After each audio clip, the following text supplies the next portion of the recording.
Are we good to go? We're good to go. Well, I think the subject this morning should have been patience. I think so. Om Shanti, everyone. It's really good to be with you. And as Mark said, this is like a new experience for most of you. So we've been using it here in different languages for several weeks already. So the other day, for example, we had Brother Raju from Madhuban giving a class to all of our people in Brazil, about 300 of us online. And Sister Gemini in London did the translation. So he was speaking Hindi, Gemini was translating in London, and we were receiving it here and translating into Portuguese. So it's, these are the ways and means of service at the moment. We have to get used to it. But the topic is actually building resilience, and it's the theme of the retreat as well. Last night, if you were online at the end, Eric Lerest from Montreal asked, what's the difference between resistance and resilience? And immediately, resistance is something it's a sort of an anti-pressure thing, there's pressure coming in from one side and there's a resistance. So there's a lot of energy locked up when there's resistance. And that's why, in the Second World War, you had the resistance movement, and they were resisting Nazi Germany in a way. So they were resisting, and you can resist arrest, for example. And of course, you'll really have a hard time with the police if you resist arrest. So resistance is not what we want. We want resilience, which is like the pressure's there, but I can move with it. I can move with it and take it on board and learn from it.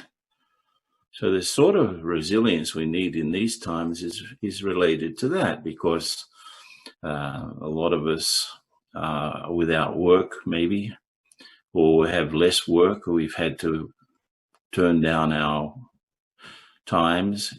People who work as a coach or a consultant, they really have to be on top of the game to keep clients. Coaching is okay, but consulting in companies is a bit difficult because most of the companies are also slowed down or locked down as well. And every country is in a different situation, and we have to be prepared for whatever happens, because Baba has been warning us about this period for so long, and here we are in the middle of it. So the question is, what can I do? How can I prepare myself in a better way? Because the future is absolutely uncertain. Even if they open up here and there, the economy's already taken such a big hit. I was reading the other day, it's the worst economic collapse since 1706. God knows what happened in 1706. It was like the worst thing to happen in the last 300 years in economic terms. And generally, when there's an economic collapse, soon afterwards, there's also a war. So we're up for a possible war in the future that Baba's already warned us about. We're up for maybe civil unrest, or even civil war in some places. That's also on the cards. And of course, nature's playing its game already, because you could say that the coronavirus is a natural calamity. It's like the relationship between souls and matter. Something has gone wrong. And there's a little bit of genetic material. I saw a description the other day, genetic excrement, which is what a virus is. Not really a live or living form. It's like a seed in a way. And it's a seed looking for a good soil to plant itself in. And it's so absolutely tiny. It's like, 10,000 times smaller than a grain of salt. And it's thrown humanity on its back, on its head. And it's jumping on humanity in a way. And even as I think the problems that we have will be there, not only until a vaccine is produced, but then the vaccine has to be distributed, which is a huge problem in many countries, especially the poor countries. So we're in for a good ride, folks. And who knows, you've got COVID-19, and then maybe there's a COVID-20 or a COVID-21 coming up on the cards. In any case, this shows the fragility of our human systems, because they're based on falsehoods. They're based on the vices. I remember many years ago, I was working in research and development in a cosmetics company. It was called a company called Max Factor. So I was in the laboratory developing all sorts of creams and perfumes for basically for women. Mascara and all of the makeup and all of that. And Daddy G was visiting Sydney. That's where I was working. It was a very convenient job. It was just around, I was in the centre. The centre that I'd started was too small after three months, and we moved to a bigger house, which was literally 2 blocks from my job. And so it was very convenient. And when Daddy G came on a world tour in 1977, so that was like going back a long way.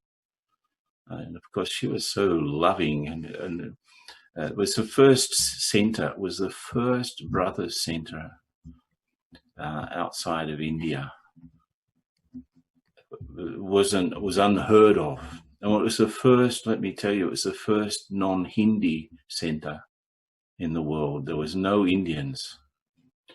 There was nothing in, and of course, all of our literature in those days, except for some very, oddly written books, very badly edited, I would say, in Indian English, very hard to understand. I'm not making an apology for Jagdish Bhai, but those early books were very difficult to read. It wasn't really a flowing English, very stilted in a way. And it was the first non-English speaking, so there was lots of difficulties. And I was also very new, and I was concerned that, what am I doing working in a cosmetics company? Especially I'm developing products to make women more beautiful and more appealing to men. It's the lust industry in a way. And I said to Daddy, I'm a bit uncomfortable working in this place. And she said something very good. She said, there is no work in the whole world that is not connected with one or the other vices, or all of them. Or it's connected to greed, or it's connected to ego, or it's connected to attachment, it's connected. So the industries that we have are attachment industries, ego industries, greed industries, lust industries, and so on, because it's Kali Yuga. So if you go out, you go to another job, you'll be landed in another bias-ridden place. And basically what she was saying, that everything is Tama Pradhan. And then that famous phrase of Baba's, take what you can from the sinking ship. And so I became okay with that. And my feeling was after that I should serve the people there at the job rather than worry about what the nature of the job was. And so when we understand something and take it on board, it really makes us more resilient. In fact, resilience is a mixture of understanding things and spiritual power. So if you mix spiritual power with clear and understanding what is true and what is real, when you have those two things together, then when there's some situation that comes up which is like very threatening, you can move with it because you understand it and you have enough strength internally to do what you need to do according to the circumstances. And it was like, if we just divide what we have to think about in terms of building resilience, and of course, it gives a lot of confidence if I'm resilient in a difficult situation. How many times has Baba told us, it's very easy to be peaceful with peaceful people, but the real test of peace is when we're peaceful with other people that are violent or, unpeaceful. The real test of love is not to be loving to the loving types, but to love the ones that are not loving, the ones who are difficult. So our spiritual, let's say our resilience is specifically designed for difficult people and difficult situations. It's not for normal, everyday run-of-the-mill things, every sort of, it's specifically for the difficult things. And now we're in a difficult situation, you could say, or a different situation. And we have to use all of our spiritual reserves. In fact, we should be enjoying this time because, like Baba says, at the end it will be happiness for the hunter and death for the prey. And that's exactly that sort of thing. Last week, Baba said, as you understand things, as you become more and more powerful, you will become fearless. And if you don't, you will have fear. You won't be able to avoid having fear. So fear is based on ignorance. Fear is based on a lack of power. In fact, these are the two ingredients for any spiritual growth. Understanding, real understanding, not intellectual understanding, I've really come to terms with what is in front of me. I understand its nature. I understand the essence of what's going on. And of course, the other side is Baba's influence in us. Because Baba's, the word you could use for Baba is imperturbable. Nothing can perturb or disturb Baba. What do you think Baba thinks about the coronavirus and the unemployment and the lack of food and all of that? He's completely impassive, and he knows the drama. He knows that, that the ones who are true and strong, they will be okay. They will have their dal and roti, as Baba promises. Maybe we won't have all of the things that we were used to. That's okay. Probably soon we won't even have the internet. So what are we going to do? And we should take advantage of this present time. That's what resilience is. It really means to dance with the difficulty and make the most of it. That's what resilience is. So what do we have in front of us? We have more time, more quality time, I would say. Even though we may be working from home, or we've got less work, or we're not working, that's a possibility. And of course, the bills are mounting up, and there's a worry mounting up, especially if we have families. But I need to realize the power that Gyan has given me, both of them together, and the power that Baba's company gives me. So to make the best use of this time, to make the best use of the silence that is possible, to make the best use of the simplicity that So our choices have become more simple because of the unavailability of certain things. Even if you're in lockdown still, and that's the case here in Brazil. Brazil, I think, has gone up to second place in the world rankings of cases and deaths. It's like, there's going to be absolute decimation here in Brazil. That's what people are predicting, because the infrastructure and the health area is absolutely woeful. You think you had problems in England or in Italy,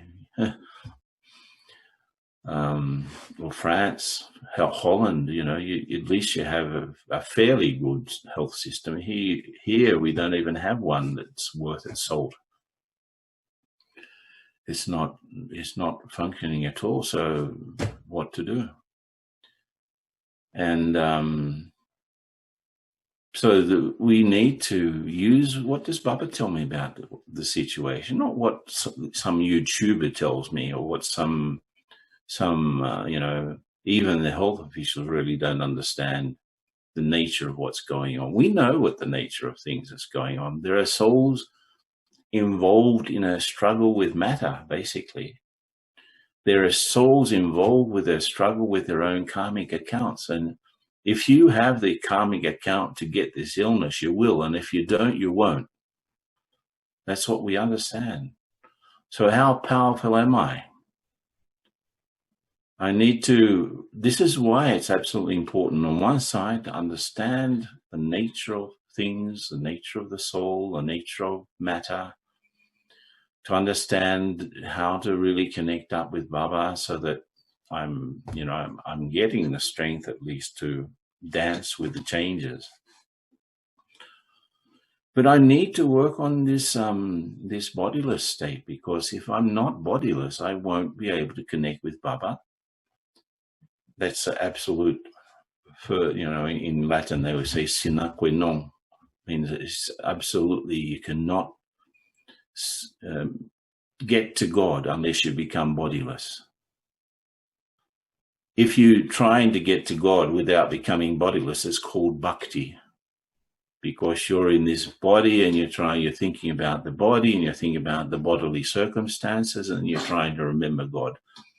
You can do that in the path of devotion. That's what they do. But here, I have to become bodiless. I have to go beyond the body. And just by doing that, I go beyond the Tamoguni atmosphere that Baba talked about last Sunday. I go beyond the Tamoguni, atmosphere, the Tamopradhan nature of things. I was thinking the other day that there are three types of Maya. One is my own Maya, of course, and that's my own illusion about what's going on. So I have to remove Maya from my thinking about what is going on, and I have to replace that by what Baba tells me about what's going on. Secondly, there's the influence of other people's Maya, because let's say I'm trying to make good efforts and there's someone really thinking bad thoughts about me, that will disturb my effort unless I'm strong enough to not be affected.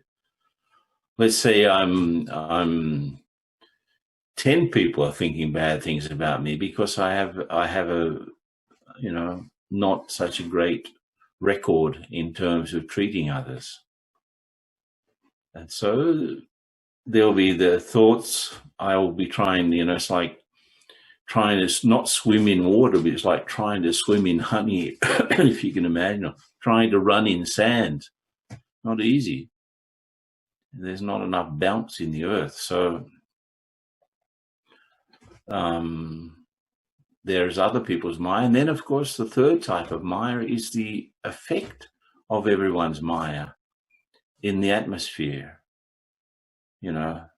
If you remember, if you go to a shopping mall, when just at Christmas time and everyone's looking about what to buy and what to buy and what to get, what they need, that vibration is so strong that you also find yourself thinking, oh, what do I need? What do I want to buy?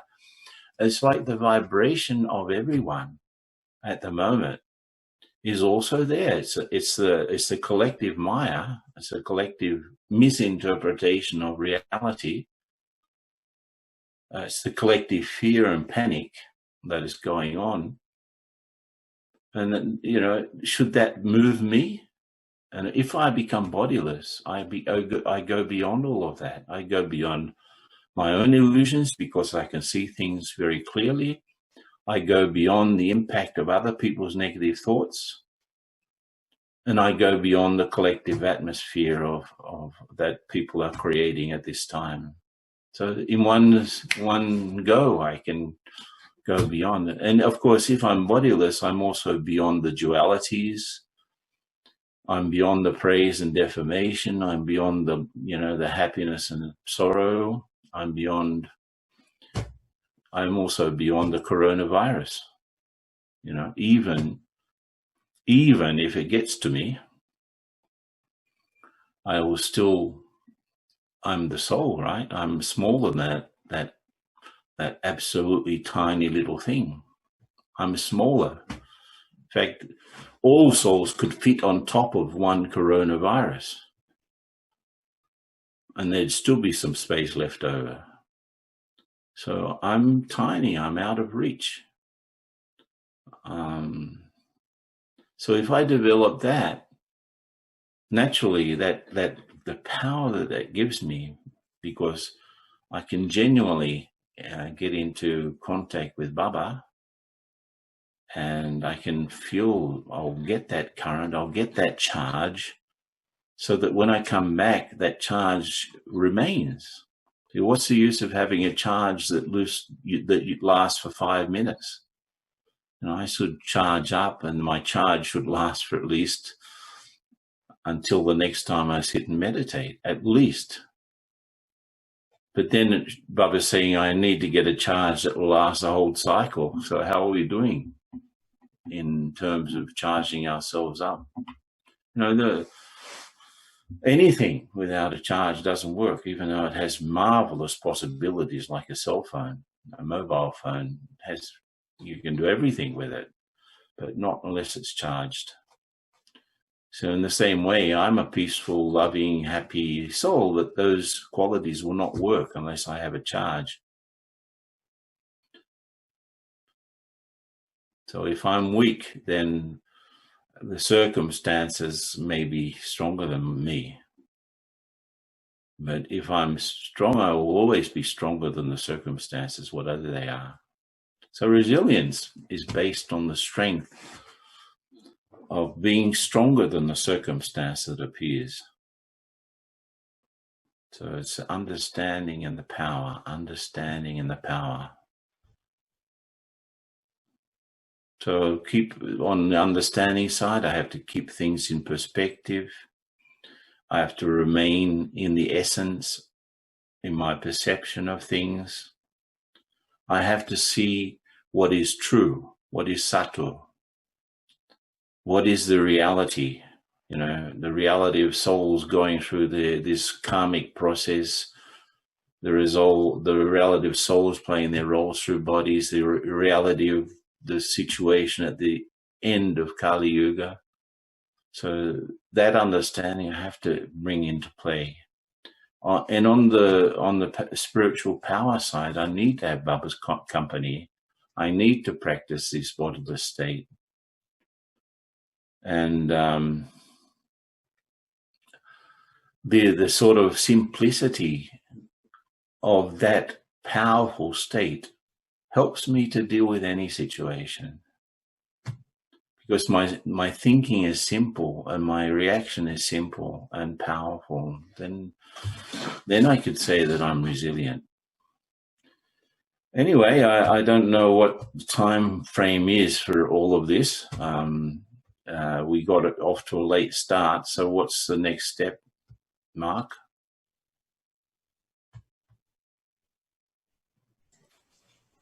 Thank you very much for sharing so beautifully there, Ken, and really adding on from yesterday in the opening session. especially like bodiless and understanding and power as one of the key ingredients of developing resilience. So I thought before forming any question for any breakout groups, if we could hear from Enrique to share on the subject. And while Enrique is sharing, if anyone who has a question, please write it in the chat, and you can say the question in general or be specifically for Ken or Enrique. But either way, just write your question in the chat, and just a reminder, the chat button is at the bottom of your screen. Just before we go to Enrique, Mark, what's the time frame for this in terms of total? It's the total time is to finish UK time, 11:30. Oh, 11:30. Yeah, I can't stay that long. So yeah, if you're able to stay for the questions, any questions, which would be how much? Actually, a better way to do it is how much time do you have, Ken? Well, at 7 o'clock, I've got another call. I mean, it's 11 o'clock your time. And normally, after the question and answer, you can leave. You are free to go after question and answer if you want. We have a few questions, not too many. I think Mark can answer the questions, and then if there is time, I can share. But if Ken has to go, maybe he can answer the question. Yeah, I mean, every weekend here is quite busy. This weekend, I'm involved in 2 retreats, this one and another one. And the other one is very time-consuming. And besides that, there's lots of meetings where I've got a meeting at 7 about International Yoga Day with Bridgemore and others, and Judy and so many, Gayatri. Okay, so it's 11 o'clock your time. Thank you. So if there are any questions, I can answer a couple, or 2 or 3 quickly, and then give time for Enrique, and then we do the same thing for him. We have a couple of questions, brother Ken. One is, how would one develop and fine-tune discernment to help being resilient? Example, when to be flexible and when to hold firm. Okay, very good. My own experience of that is the connection with Baba gives me the right reading. First of all, I have to align my understanding objectively. My reading of a situation should be based on using the third eye and not on anything emotional. So what does Gyan tell me about this situation? What is happening in terms of souls, roles, karma, drama? If I were a reporter reporting on it who had the premises of Gyan, what would that tell me about the situation? So I have to sort of be objective, not ignore it. In fact, it's the opposite of ignoring it. I have to understand it more deeply. Let me be objective, and then, that information will tell me one thing. The second thing I need to do, I have to, in my connection with Baba and the touchings, in my ongoing conversation with Baba, I have to ask Baba, what do you feel about this situation? What's your feeling here? Of course, Baba, if you can say that he feels, but, what's the highest emotion possible looking at this situation that I've just described to myself very objectively? So if I have that, really clear understanding based on Gyan of the situation. Secondly, and you can try this out yourself, so then you can all do this maybe as homework this morning. Pick a situation that's particularly annoying or troubling or difficult for you at the moment. Then, secondly, you raise your emotion, raise your feelings, so that you have that sort of genuine love and benevolence that Baba has towards the thing.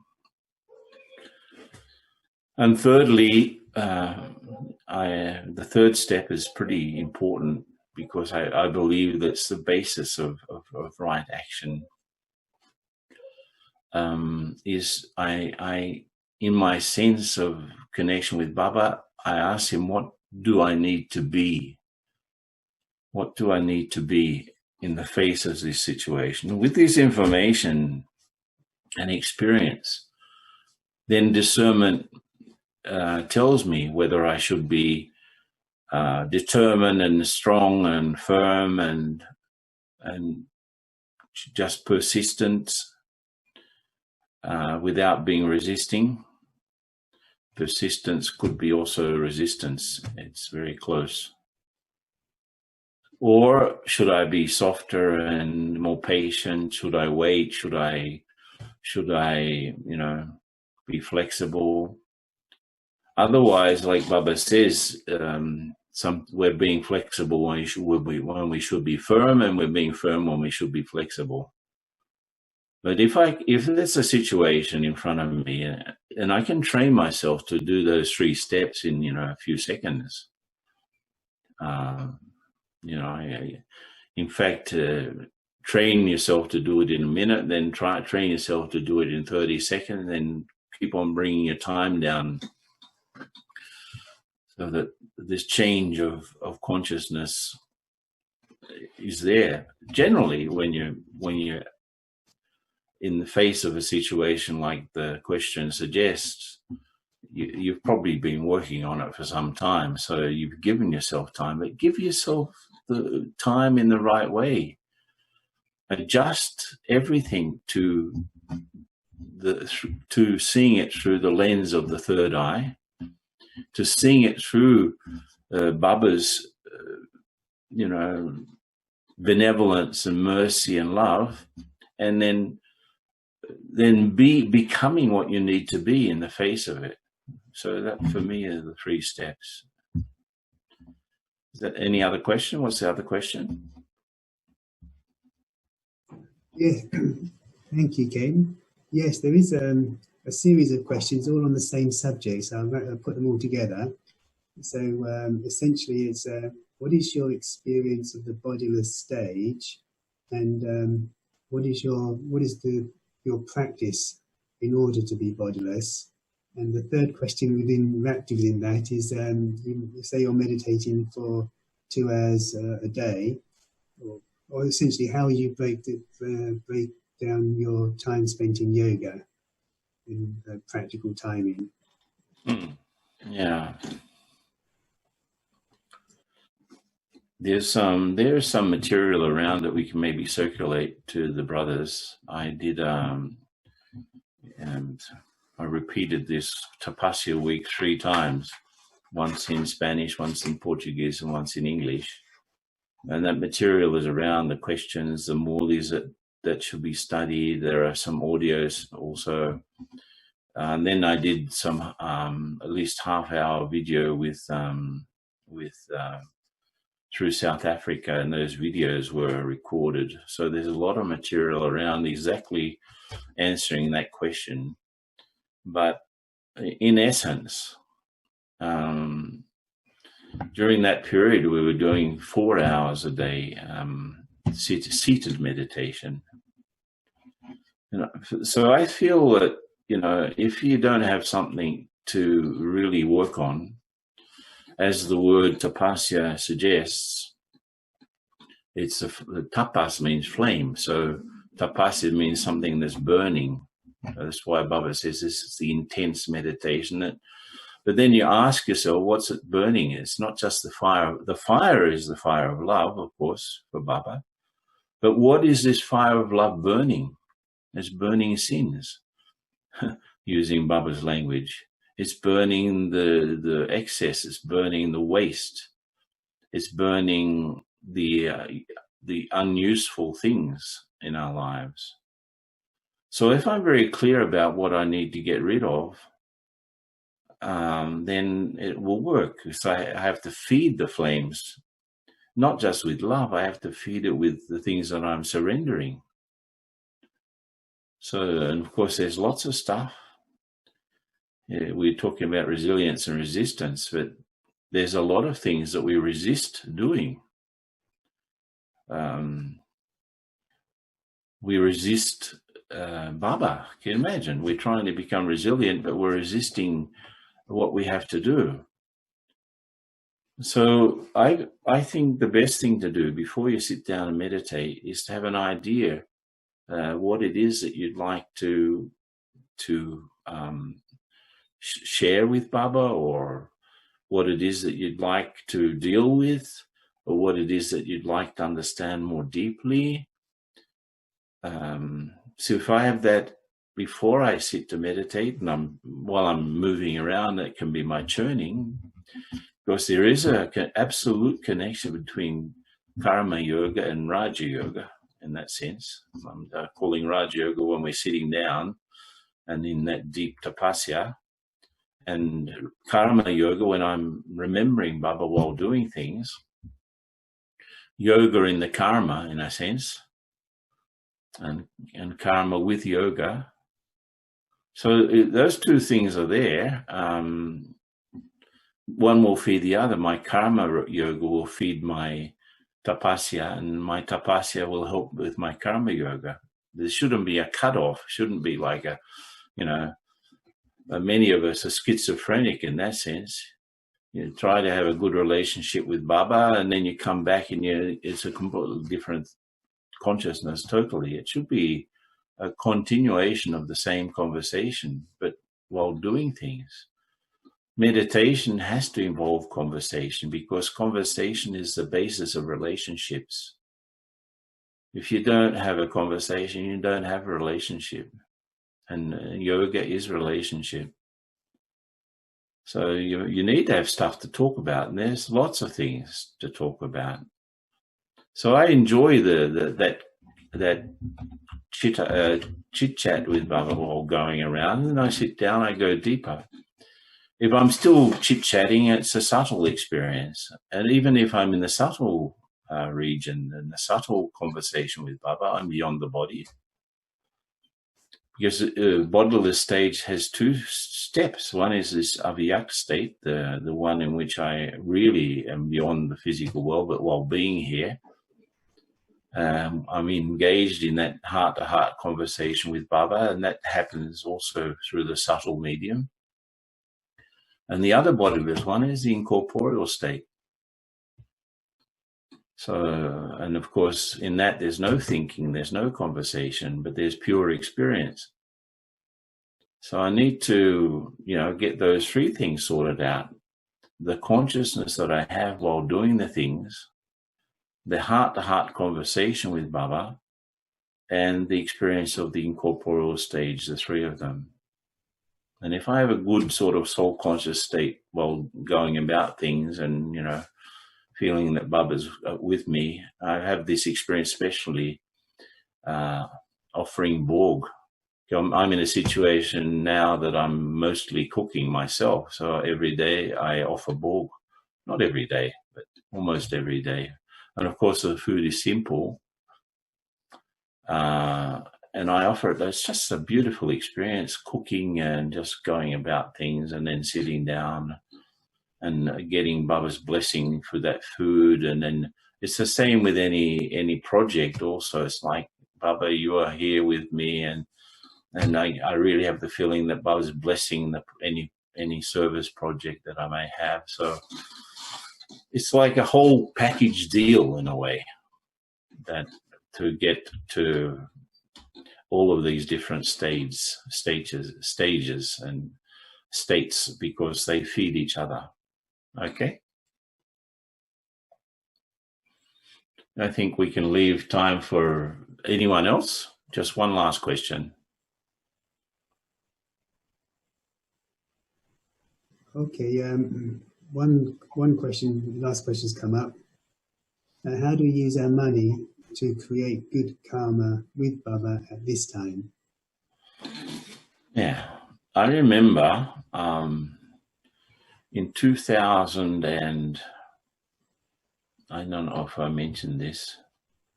I've been in so many conversations recently that I can't remember what I said when. But in 2009, there was that big collapse in 2008. You know, there was a hole in the world economy about $30 trillion, more or less. And that, of course, shook everything, many places. I remember my Lockheed sister, she was a property developer. She lost everything at that time. And so she was shattered, my Lockheed sister. And so what happened was there were a lot of people worried, you know, what we do. Do we invest in gold, or do we invest in the stock market, or whatever? Of course, the stock markets are like huge casinos. And so you can lose or you can win. You can win a lot, you can lose a lot too. And there, it's like just a formalized betting syndicate, stock exchange, because you're betting on the future that you don't even know about yet. That you're betting on future returns that probably or may or may not show up. So it's really weird, this world economy, because most of the money that we think exists doesn't really exist. It's just a promise. That's why you see on a dollar bill, we promise to the bearer to give the value of such and such, but it's the government itself that determines the value of the money. So it's completely fake, the whole system. If everyone went running to the financial institutions to take out what they think they have there, they'd find only maybe 6%. I mean, 94% of all wealth doesn't really exist except as a digit. If the internet come down, my folks, wealth finishes. And so it's like a bit scary, but you know, what is real? What is real? There'll come a time when wheat will be worth more than gold. Water will be worth more than gold, because you can't eat gold. So what has intrinsic value? This is the sort of thing I should be thinking about. So in that, in those days, Daddy Gulzar was still functioning quite well. And it was the days when if there were any question in the yagya, they'd take to her. And so there was a meeting between seniors from India and abroad in Daddy G's meeting room in Shantivan. And Daddy Gulzar had taken a message to Baba that day, and she was explaining what Baba had said, what to do with our money. And you know what Baba said? He said, use it. Use it for something useful, for service. The future is based on what you use and not what you save. So use it to something useful for Baba's service, or to improve the way that you can do service, or to bring your life closer to being able to do service, or to actually doing something in service. Like these days, today, as I said, I'm conducting an online retreat to help. In Brazil, we've got 4 retreat centers. So last 2 weeks ago, I did one to help the retreat center where I'm living. And today I'm doing another full-blown retreat today and tomorrow for another retreat center.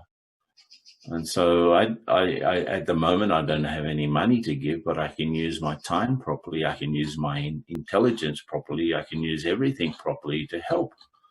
Because to give money to Baba, you can either give money directly, or you can save money, or you can inspire people to help.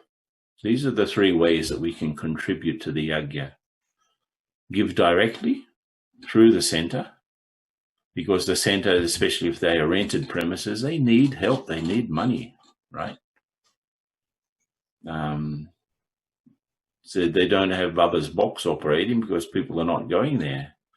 They may have the account operating, but how do you get around that? Secondly, I can be inspiring others to help. And thirdly, I can be, saving money. I can be thinking about ways or innovations to help reduce the cost of things. So these are the three ways that we can help at this time. Okay?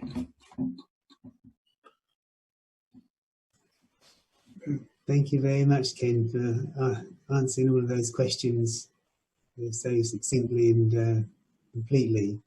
So we've got some really good understanding of the bodiless stage and how to use the wealth in the most useful way.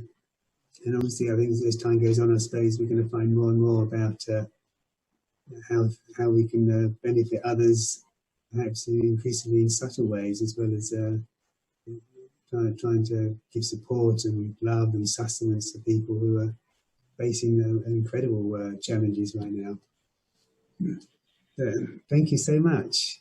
Okay, thanks to everyone. I'm really sorry that I have to call off, but actually when we did I was in on the calls that arranged this brothers retreat, and I said I could spend maybe 45 minutes, but now it's already an hour and 15, so it's good. It's good. I'm feeling very good. It's very lovely to see you all, and I'm just happy that we could be together. Wonderful. So Om Shanti, everyone.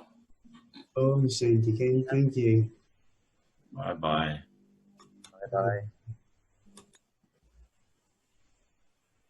So Enrique, we're just going to be running a little bit late for our breakout session, but we've got you here now. It'd be really lovely to hear from you and your thoughts on resilience.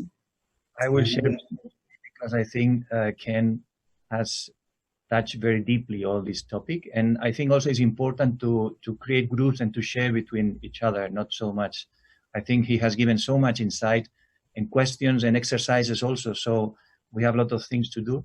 Just to touch a little bit the topic in another way, because I agree completely in what he has said. And it's also, I've noticed that these days of lockdown brings you up also your internal things. So your sanskars or your things that were hidden. So this is another kind of resilience, no? How to have resilience with your own self.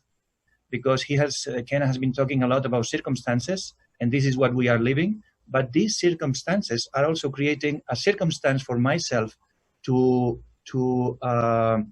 face myself and to face the challenges inside myself. Because maybe you are alone, or maybe you are with 2-3 people, and so you have to face also the relationships in a more different way than before, because you don't have space to escape, so you have to be there, no? And you have more time for tapasya. And we know, as Baba said, tapasya brings things out, and it's very good because then you can see things and you know what things are you need to change and you need to transform. So you need to put a lot of attention to that. So what I've heard about other brothers and sisters also, we have had meetings, is that, well, you have to face these things, that these sanskars that you observe in yourself, and learn from them. The same as Ken was saying, not to resist to them. It's not time for resisting anymore.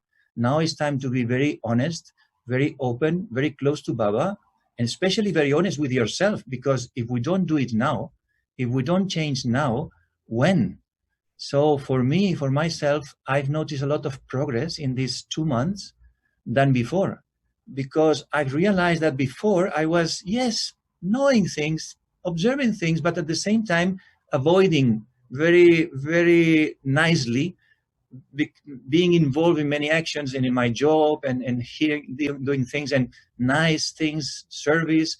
But now that I have had more time for myself, I see things that I need to face. So I was doing what Ken was saying, to bring to my meditation, and still doing this, certain topics, certain sanskars, certain situations, and really be there, very focused, very concentrated, and talk to Baba. Baba, this is what I need to change, and now I don't resist anymore. And one day I had an experience. It was a little bit painful inside in the sense of visualization, but I felt that I found like, you know, like what is a flecha, arrow, like an arrow who was inside my soul, well, my heart, no? But the arrow, when enters, then stays there. It's not easy to take it out. So I felt that this arrow was like a sanskar, deep-rooted, and I feel it, I see it, I sense it. And then I say to Baba, Baba, I know it will make pain because you have to take it out like this, and it will cut something. But then I breathe deeply and I say, Baba, I don't want to resist anymore. So please take it out. So I felt that something was going out from inside. No? So I think this is another way of understanding resilience. As Ken said, not to resist anymore and just really be open, honest, flexible with yourself, also very flexible, and accept that there are things that we need to change, and then sit with Baba, open conversation, very concentration, very focused on what you want to change. As Baba said, I took these words of Baba. He said, I guarantee. This was one of the Murlis before the lockdown. And he says, I guarantee, if you remember me, I will absolve your sins and I will clean your soul. I guarantee. So I say, okay, Baba, I took your words. You have said guarantee. So I sit here, I open my heart, I bring things, so you guaranteed me. So let's do together the work. But for that, you need resilience, because sometimes maybe there is pain, maybe there is some resentment, or maybe there is some whatever feeling can come out. So you need to deal with these feelings and not to be defeated. But at the same time, as Ken was saying, there is a pressure of them. So you need to deal with this pressure and finally release and be free from that. So I think we need also a lot of inner power, as Ken said, bodiless stage, and especially I would underline Baba's power and also personal self-talk. Baba said many times, talk to yourself, talk to yourself. So what is my inner dialogue now? How do I talk to myself? Do I become my best friend? Do I become my helper with Gyan, and I give myself Gyan, really Gyan, good Gyan, as I do with other people? Or I judge myself, I blame myself, or I feel guilty because something has happened? No, now it's time to be kind with yourself, time to be compassionate with yourself, time to be loving as Baba is. So become like Baba with yourself, your best friends, and with Baba and your best friend that are you. Deal with the situation, be flexible, and accept the hittings and the things that you find, and be free, because finally this is the main thing. If we do this work, we will be free, and then we will be able to face all the circumstances. Because we know if we still have deep sanskars, negative sanskars, old sanskars, this is what will touch us from outside inside. So if we are free from this negativity inside, then no fear, no worries, no problem. We can face anything, even leaving the body if it's necessary. So I finish with these words, and I think it's good to have groups and share with each other. We have many ideas now and many insights. Thank you for inviting me. Thank you, Enrique. Well, I'm glad you agreed to carry on speaking, because we wouldn't have missed that for the world. A really wonderful sharing, and covered a lot of ground so succinctly. And there was one question, but I think you answered it actually, is describe your own experience of bodilessness and being merged in God or feeling blissful. So your words were describing and your face was describing. So if you want to say one or two sentences on that, you're welcome. Otherwise, we move into the groups. Well, I've been describing that, and I agree with Ken. For me, meditation is not only just to be bodiless in a sense of deep experience. Sometimes I do it, but also this kind of conversation, very focused on what you need to change, and offering to Baba with honesty, without fear, and with openness. So then you become like out of your character, no, out of your body, out of the personality that you used to have, because you enter in another subtle dimension. And these days, I can say that I had better experience than other times in this sense, no, subtle feelings of how Baba is talking to me, not words exactly, but clear answers of saying, and sometimes smiling to me, smiling, saying, "Oh, Enrique, again, this sanskar," and saying, "Okay, Baba, this is what it is. So let's continue to work." So I felt that Baba was very, very humorous, no, with my old stuff, and very kind and very loving. So it was nice, and I think Baba is always waiting for us to do this work. And for me, this is bodiless. When you forget and you go out from your structure and you enter in this subtle energy that you can feel Baba's conversation, you can feel Baba's relationship more close, because I think at the end, this will be what is most important, to have a clear connection with him. So now we have time to rehearse for the future.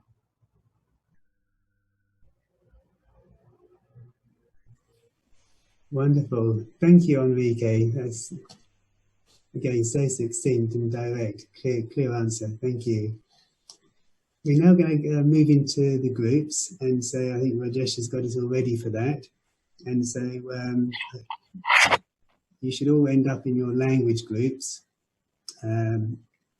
Maybe about 5 people to the room, and I've got a question for you. So I tried to kind of think of a question which encompassed as much as possible what Ken and Enrique were saying. So I was very flexible, but just to get you started, what is my experience of my current circumstances and my own self? What is it telling me to change, and what do I need to do? Would you like to add anything to that, Enrique, or put it a different way? Oh no, it's very nice. I love it.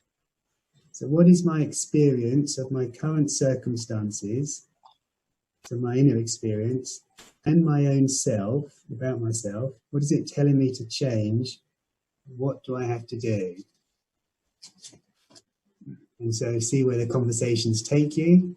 And so when you're ready, Rajesh, send us off into our rooms. How long, Mark? How long? Oh, sorry, yeah, that's a good question. So if we make it 20, we're giving 20 minutes. Yes, we can still do 20 minutes. And then what will happen is at 20 minutes, you'll get a broadcast saying the rooms are about to close. And then you can carry on speaking for 1 minute, and after that, it'll automatically bring you back.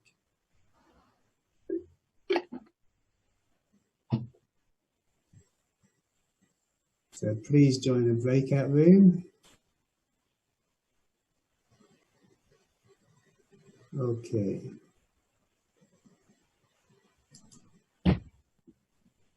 That's supposed to be on automatic, I think.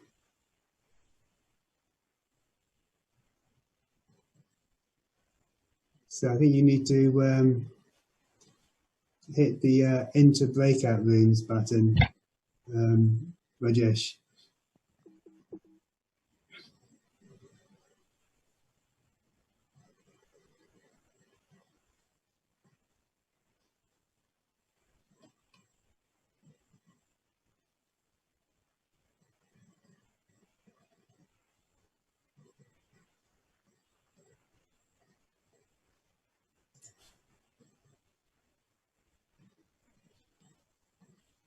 Okay, Rajesh? Yeah. Okay, still working on it. Right, yeah, so just while we're waiting that function to happen, why not have a look on the gallery view of Zoom and just see all of their lovely, sweet and divine companions on this journey.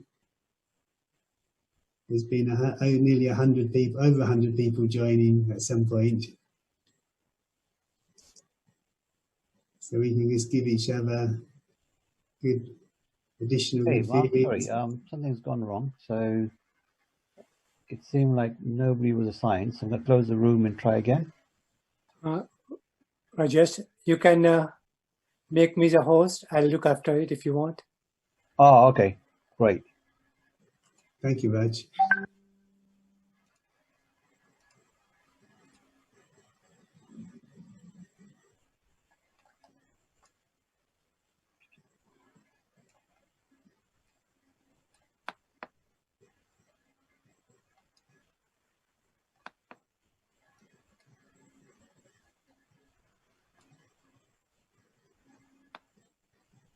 So the rooms are ready. Everyone would be moving to their rooms now.